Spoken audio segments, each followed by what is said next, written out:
अधिया आई गए राजा फागुनवा में, अधिया आई गए राजा फागुनवा में, फागुनवा में हो फागुनवा में, अधिया आई गए राजा फागुनवा में, अधिया आई गए राजा फागुनवा में।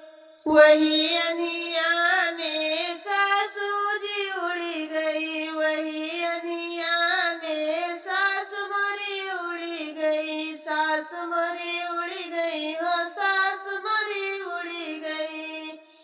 जियरा बची गए राजा झगड़वा से, अधिया आई गए राजा फागुनवा में, अधिया आई गए राजा फागुनवा में, फागुनवा में हो फागुनवा में, अधिया आई गए राजा फागुनवा में।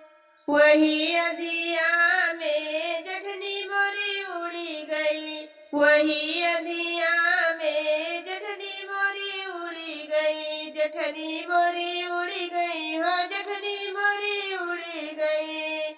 जियरा बची गए राजा लगवा से, अधिया आई गए राजा फागुनवा में, अधिया आई गए राजा फागुनवा में, फागुनवा में हो फागुनवा में, अधिया आई गए राजा फागुनवा में।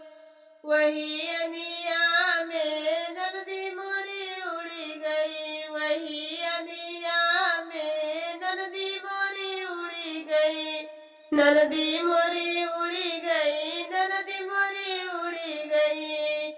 जिया बची गए राजा गवनवा से, अधिया आई गए राजा फागुनवा में, अधिया आई गए राजा फागुनवा में, फागुनवा में हो फागुनवा में, अधिया आई गए राजा फागुनवा में, अधिया आई गए राजा फागुनवा में।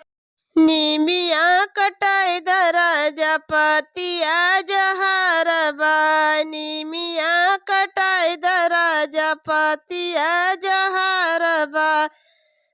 सोने की थाली में जेवना परोस्यो, सोने की थाली में जेवना परोस्यो। अरे जेवना न जियवे सड़किए पे घरबा, नाना दी पठाई दराजा हम से बयारबा, नाना दी पठाई दराजा हम से बयारबा। नीमिया कटाई दराजा पतिया जहारबा।